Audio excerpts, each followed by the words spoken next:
I do think it's important. It is important that we talk about fund balance and the legal requirements of where we're at.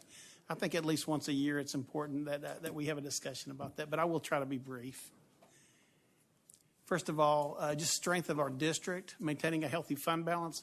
As so goes your fund balance, so goes your district, as I like to say. And so I think it is important that we are at least familiar with where we're at and where we're headed and maybe some of the challenges that we're facing. Obviously, there's the basics. You know, how did we come up with the fund balance that we currently have? What is the structure? And you heard Courtney, Ms. Reeves, a while ago talk about Indicator 6. That is one of the basics on what the TA requires us to have. We've got the why. Why is it so important to have a healthy fund balance, specifically in districts like Plano ISD? And then what are the risk factors? Obviously, we have a July 1 start date. We are very limited. We have, about 93-94% of our funding comes from taxes. Well, we don't collect our taxes all through the year. We collect it just in about 3 months. So it's important that we actually look at that as a risk factor. And then the dreaded legislative session that's coming up, and how might that have an impact on our fund balance? So let's talk about the basics real quickly. Number one, a statement 54. This is GASB 54. I think we're now up to 96. So these guys have been pretty busy in the last decade. But this was released in March of 2009. Became effective for districts after 2011. Seems like just yesterday. But it had an intended purpose, and that was to actually clarify, make more specific, how you were actually utilizing and classifying your fund balance. I think it was pretty successful in doing that.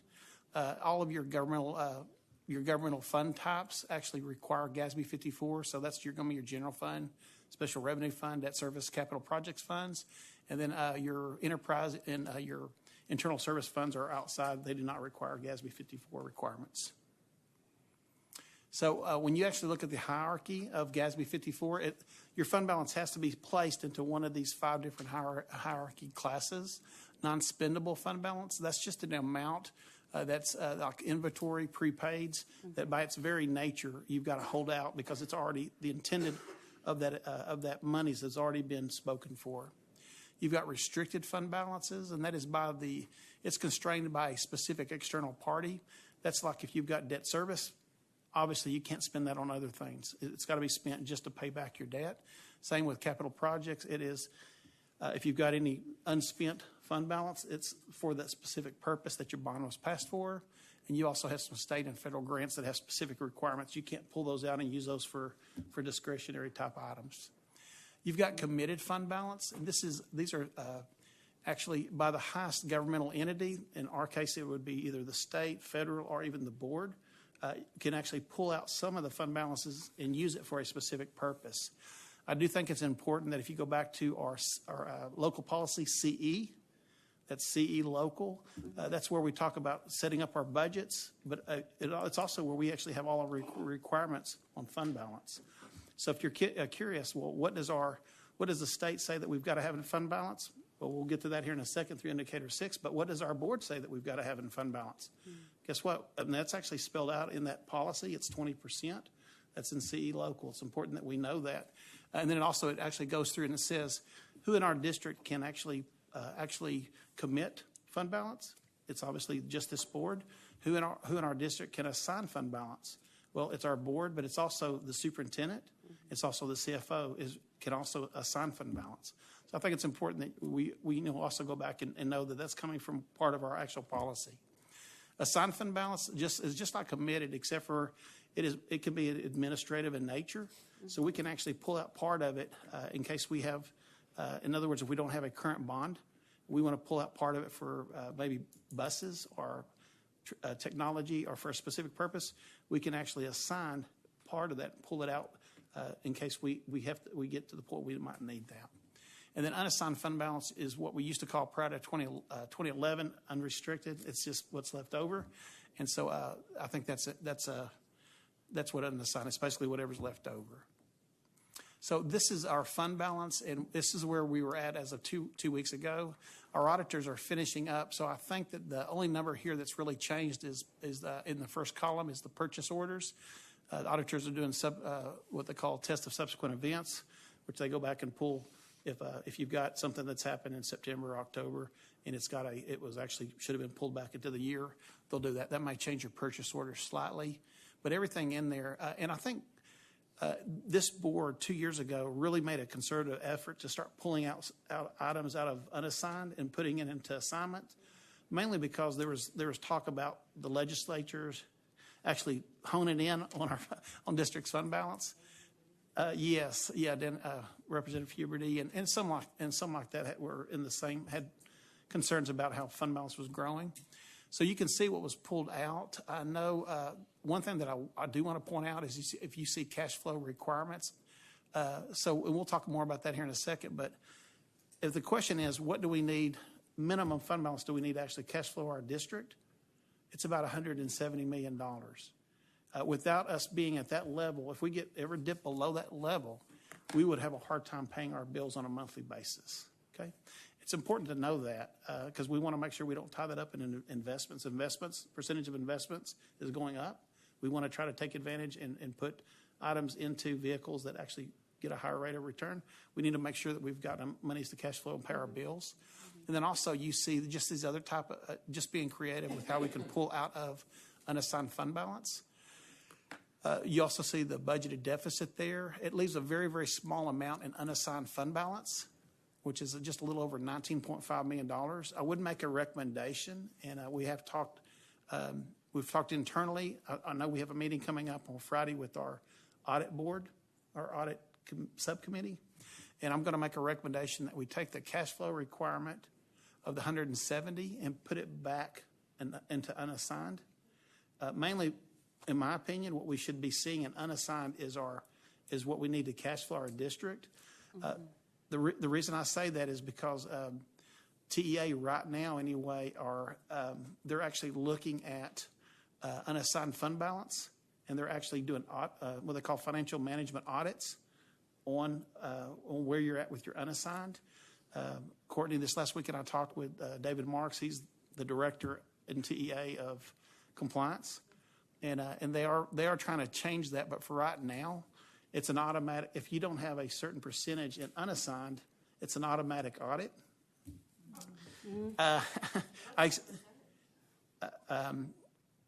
It's a decrease over a 2-year period of, I can't remember the percentage, but we're definitely there on it. And so we actually, Dr. Williams, you probably got the letter, but asking for us to report a list of items as a result of that. So bottom line is, I do think and we had a nice conversation with TEA. We let them know how we felt about it, and we came to a nice compromise on it. So we are going to respond and give them information. But bottom line is, I do think it's at least as of right now until they actually make the changes. I think it is healthy for us to have what we have in unassigned just be what we need to actually cash flow the district. That would be my recommendation. Everything else, I think we take out. Anything that's over and above what we need to cash flow, we put in an assignment. And that would be my recommendation. And then, of course, you can see debt service, capital projects. These are just your governmental fund types, just by the nature of what we just talked about, those hierarchy of classifications where those amounts would go. Fund balance amounts, obviously, I get asked this a lot, and that is how much is enough. And I would always like to say one more dollar. But the real answer is it depends because it depends. Every district is completely different. It depends on if you've got specific large outflows that's coming up, and then also what is your risk tolerance. You've got some districts that really want to be conservative and they want to make sure that there's money there to handle. I always heard this, and that is, what is the rule of thumb? You always heard the rule of thumb is 3 months. I think in our district, that's probably actually a pretty good amount because we actually go from July 1 until we actually start collecting our taxes, which is in November. That's about 4 or 5 months. I think there are some other monies that we do get that in that period, but I think 3 months for Plano ISD is a good number to shoot for as far as cash flow. TA their guidance is just a little bit different, and you heard Courtney go over this a second ago. But it is basically 70. The requirement to get full 10 points on the indicator number 6 would be 75 days. 75 days. I think that's a little low for districts like us that rely so heavily on property taxes. So I thought this was interesting. Of course, the indicator for this year that Courtney went over was the left-hand column, 2021. You can see, to David's point that he was making earlier, where does that leave us if you run the numbers on the audit we're just finishing up right now? You go from 4.37% increase all the way down to 2.55. In other words, that number is going down. It's not going up, it's going down. It is interesting to know what does it cost for our district to operate every day, and that's about $1.9 million. So for every day we're in business as a school district, it's about $1.9 million. Our payroll on a monthly basis is about $45 million. So it's a big business that we're operating. And then you can see the average days in fund balance. We're still in pretty good shape on that. Justifications for actually basically staying strong. It's all about cash flow and actually keeping a nice cash flow going, paying our bills, paying our staff on time. You can see that's number one. That's the reason why you want to maintain a healthy fund balance, is why you wait on property taxes. You need to be able to pay your bills. Number two is results in higher bond ratings when reduced interest cost. So you may or may not know, but if you've heard in the media, the permanent school fund is about to run out of capacity. I don't know if you've heard that or seen that. It's kind of a big deal for districts that are about to go out and issue debt. I will say districts, just a couple of districts that have a AAA underlying bond rating, like Plano ISD, will be affected a lot more favorably. I don't know if that's the right way to put it, but it still will cost us. In other words, districts like us that are, that hopefully will be issuing debt in the next few months, it'll still cost us anywhere from 5 to probably 8 basis points. What that means on a bond our size, could be $350,000 a year, which is quite a bit of money, but it's a lot less money than it would have been otherwise. How do we get these underlying bond ratings?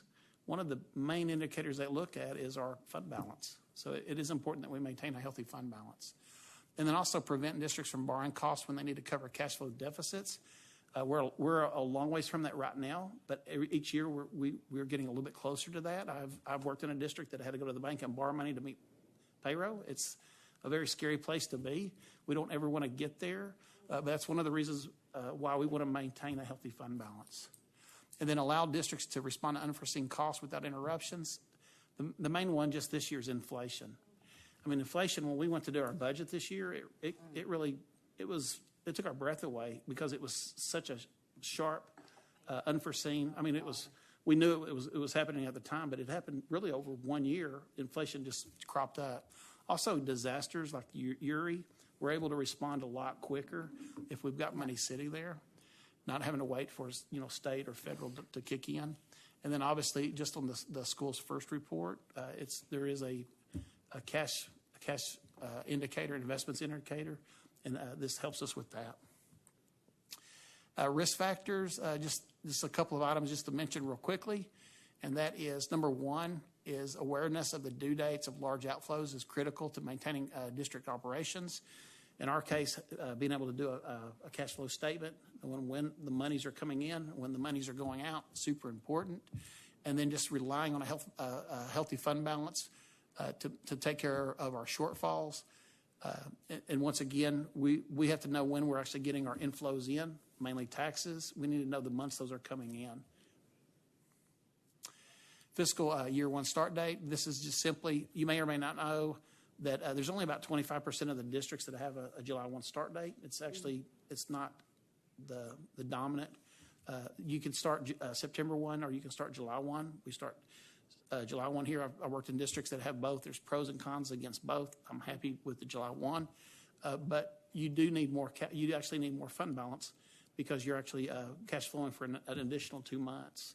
So just as long as you know that, it's important that you actually have a little higher fund balance as a result of that. Okay, monitoring the impact of the legislative session. Obviously that's just around the corner. So I think this. I think somebody mentioned Representative Huberty, and he's for the last decade he's been the finance guy, and that's good and bad, right? So because whenever he says something, everybody, it's like E.F. Hutton, everybody stops and listens. And so I think that there will be a new finance guy. I'm not sure who that's going to be. Nobody's anointed anybody yet.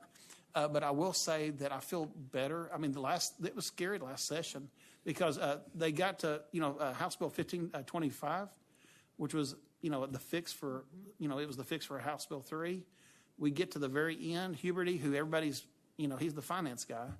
And so everybody's paying attention to him, and he brings up on the House floor about a month into the end of the session fund balances and how schools have too much fund balances, and we need to, they need to start cutting those. And so bottom line is he actually mentioned how much is in fund balance, how much of that is undesignated or unassigned. And so as a result, we need to pay attention to what we're keeping in assigned and unassigned. It's important because legislators are actually looking at that amount. And then my final thoughts basically on fund balance is, as it regards to the upcoming legislative session, is every time obviously the state has whenever they do a legislative session, they have one goal, not one goal, but they have one requirement. And that is they've got to pass a budget. Yeah. They're required by the state constitution to have a balanced budget in the state. So sales tax makes up the majority of the overall state's budget, over half of it. So it's really closely tied with the economy. Economy's going good, no big deal. If the economy's going bad, it's a big deal because they start looking for ways to cut money. I think that we're going to be okay in this legislative session. There is a surplus, and so I'm not as worried this session about fund balance, but we still need to be diligent on it because every time the economy, which it always will eventually, cut back down, we have a deficit. And this is one of the areas that the legislators can easily go for. Okay, so bottom line is hopefully that wasn't too boring or too long, but I do want to bring up and just actually at least once a year, let's talk about our fund balance and see where we're at with it. Any questions for you guys? I have a question. Sure. I'm a little concerned that we're going to put things back into unassigned, and then a legislator is going to go, let's grab those unassigned fund balances. I'm concerned that TEA has made that requirement that's going to put you in an audit position, so therefore you're going to want to be unassigned. Okay. Versus having the onerous audit, which isn't going to show anything. Yeah, Johnny, can you go back to the fund balance page that had the numbers on it? Because I have the exact same question Nancy does. I just feel like it's a bait and switch. Yeah. You're damned if you do, damned if you don't, because they're going to get you on the audit. You're either going to take your $170 million and put it down unassigned and risk legislative impact, or you're going to leave the 170 as designated for operational expenses are good necessary 3 months balances, leaving your unassigned low, which then increases any change in that increase was going to trigger the audit. Right. So which is better? Well, I think we just have to keep it on the radar on the bills we watch and be very vigilant about fund balance bills. I think there's pros and cons. I think that we have a good story if we keep in the unassigned just what's required by law. I think that if we actually put it up into an assignment like you have it here, we're going to always get a comment on our audit report, which, I mean, it's a comment. It's not, and then I think that of course, we probably will have to do more entering to TEA on why we have such a low unassigned. So it is a trade-off. Like I said, we know the folks that do the audits for TEA. We don't mind having conversations with them and to see because right now, whenever they just started doing the financial management, they call them financial management reviews. One of the questions I had for Mr. Marks was, okay, so on indicator number 6, which is a TEA audit, right? That TEA indicator 6 is a financial compliance. You're allowing us to use assigned plus unassigned to meet that indicator, and yet your audit just now sending us this desktop audit based on just unassigned, and so it's basically you're asking us to do this requirement, but then you're dinging us because we did this. Right. Can we get a waiver on that somehow? Is there a waiver you can apply for? What I asked Mr. David Marks, and I think he's open to this. He said he would go back to the commissioner and to their folks internally to see if they would change or look at changing and allowing assigned fund balance to be part of that equation too. Well, and our first report has consistently been superior, so they really have no reason to ding us on this. When we say ding, they would ding us on the first report. They have not dinged us on the first report. Right. They are they're- asking for additional explanations and informations on the TEA desktop audit. And so how much time for you and your staff does that require? I mean, there's an unfunded mandate right there on something that hasn't changed other than a classification on a financial statement. Is it going to make Courtney quit? No. I see her Courtney, hyperventilating back Courtney there. loves working for me. No, I'm just joking. I'm just saying, it's I don't like to use that word. I think bait and switch is better than what you called it, damned if you do, damned if you don't. But it's just, it's on my list to put on our TEA priorities. I would say this. I would say I'm open. I mean, honestly, if you guys don't mind, I mean, I think the ding for us will be whenever they review our audit report, we will always get a comment on our very low unassigned fund balance. It's not going to hurt us on our first report because our first report is assigned plus unassigned, and we are obviously in good shape with that. So we actually had a long conversation with him. I think whenever I said us, I don't think we're going to get audited on it again because I think we made some good points with those guys whenever we talked with them. So I'm hoping we fixed that. We are going to have to send them some information, but I don't think we're going to continue to have a problem with the desktop audits on this indicator. Maybe you just assign it every year where there's a legislative session, so your unassigned is low, and then on non-legislative session years, you move it back down. I am open. That's called the gaming the system policy. I would say I'm open to this board. If you are troubled by us taking it out of assignment and me putting it in unassigned, I'll leave it where it's at. I just want to make sure that that this board is comfortable with that. I'm comfortable with that. Not comfortable with leaving it on unassigned. It just doesn't bode well. What Okay. if they gotcha? Like at the situation, you can take it because we put it in an assignment. We try to put as much in assignment as possible. It's because we are afraid of those unassigned amounts will attract eyeballs. But now, you have to reverse that, and then now you have a huge pot of money sitting in the unassigned. Actually, is assigned. It's just, I was saying I'm comfortable with. Tell me, is it currently in assigned or it's currently in unassigned? It's up there. Yeah. Well, I know it's up there, but, currently assigned. so it's currently assigned. So we're actually finishing up the audit report right now. Right now, it's sitting in an assignment. Okay, then Keep it there. I'd be comfortable keeping it there as well. I mean, I'd rather risk an audit than losing the money to the legislator. Yeah, Yeah. yeah. I will say this: when the legislators look at this, they normally go right to the unassigned. Yeah. They don't go to any of those other categories. Their reports they're getting and what they're saying is free. I mean, not free money, but they're saying is just, that Surplus. monies that's going up and up and up is the unassigned. That's not us. He's a good guy. I want to take a step back and ask a couple of explicit questions. And I think I know the answers to these, but I just want to make sure that we're all on the same page and our taxpayers are on the same page. Where did this money come from? In the fund balance, where did the money come from in the first place? Yeah. So prior to House Bill 3, a lot of there was one big amount that recapture was paid in a subsequent year. In other words, whenever you had these increases in value, the district was able to recapture those taxes for that 1 year. Recapture was always 1 year's in arrears. And I always called it riding the wave. But you actually had an advantage. It was literally able to get millions of dollars as a result of when values were going up, that you could actually, you got the taxes, the higher taxes, but you're paying recapture on the last year's values. And so with House Bill 3, that was buttoned up, and you went to strictly current year values. And so that went away.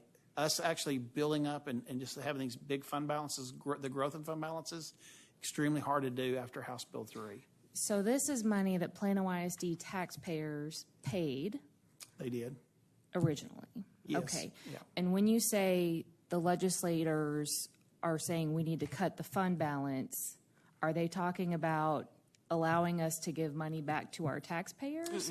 Or are they talking about that money going to the state? I want to make sure that we are explicit about So in the the years, concern here. and the conversation's dependent on what the economy is in that session. Goes back to them having to set that budget and approve a balanced budget.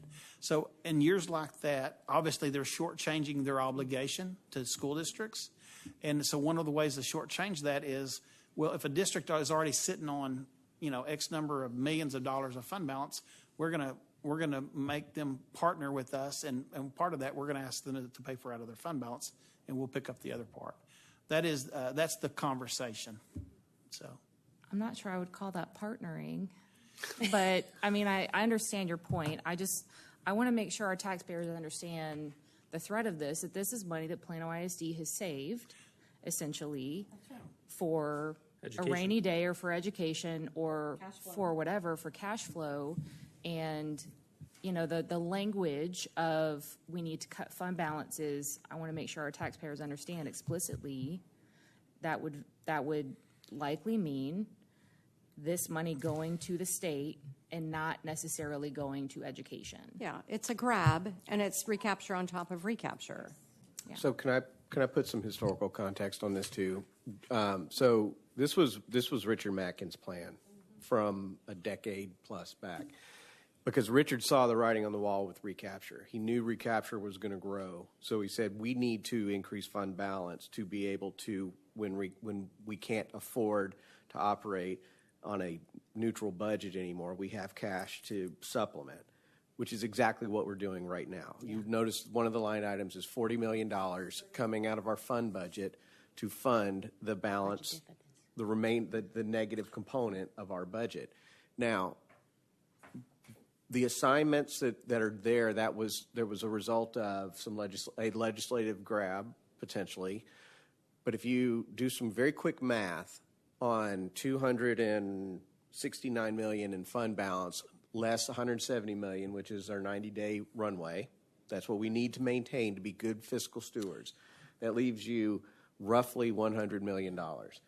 At a $40 million deficit, that gives you 2.5 years before the stuff hits the fan.